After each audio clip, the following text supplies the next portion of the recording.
কোটা ইস্যুতে সংসদে আইন পাশ করার আগ পর্যন্ত আন্দোলন চলবে ঘোষণা কোটা সংস্কারের দাবিতে আন্দোলনকারীদের। চলমান কর্মসূচিতে পুলিশের হামলার প্রতিবাদে বিক্ষোভ সমাবেশে একথা বলেন আন্দোলনকারীরা। বিকেলে রাজধানীর শাহবাগ মোড়ে সমাবেশ থেকে শনিবার সন্ধ্যায় নতুন কর্মসূচি ঘোষণার কথা জানান সংগঠনটির নেতারা। মিরাজ হোসেন গাজীর রিপোর্ট। বিকালে ঢাকা বিশ্ববিদ্যালয়ের গ্রন্থাগারের সামনে থেকে বিক্ষোভ মিছিল বের করে কোটা সংস্কারের দাবিতে আন্দোলনরত শিক্ষার্থীরা। ছুটির দিনের এই কর্মসূচি মূলত বৃহস্পতিবার কুমিল্লা সহ দেশের বিভিন্ন স্থানে শিক্ষার্থীদের কর্মসূচিতে হামলার প্রতিবাদে।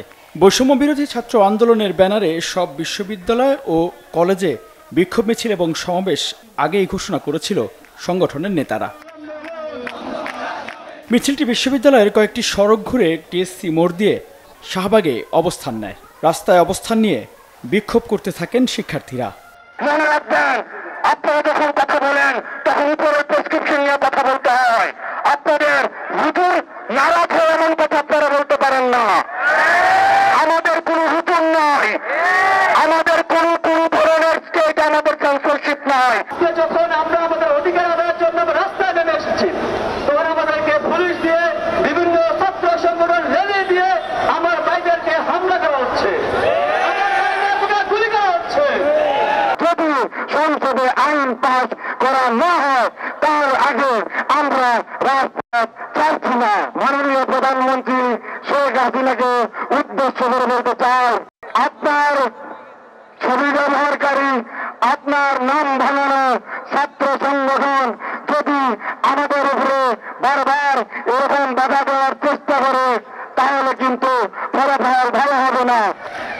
সরকারি চাকরিতে সর্বোচ্চ ৫% কোটা রেখে যৌক্তিক সংস্কার করে স্থায়ী সমাধান চান শিক্ষার্থীরা। আন্দোলন কর্মসূচিতে বৃহস্পতিবার থেকে নানা ধরনের বাধা ও হুমকি দেওয়ার অভিযোগ করেন বক্তারা। সংগঠনের বিভিন্ন পর্যায়ে আলোচনার পর শনিবার নতুন কর্মসূচি ঘোষণা করা হবে। জেলায় জেলায় অনলাইন অফলাইন প্রতিনিধি বৈঠক হবে এবং বিকাল 6টায় আমরা আমাদের পরবর্তী কঠোর কর্মসূচি নিয়ে একটি প্রেস ব্রিফিং করব।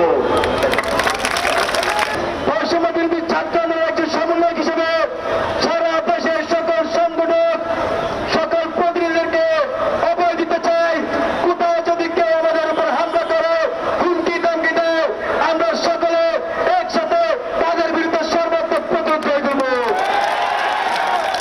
শিক্ষার্থীদের এই আন্দোলনকে বিতর্কিত করার অপচেষ্টা না করে সমস্যা সমাধানের আহ্বান জানান আন্দোলনরত শিক্ষার্থীরা।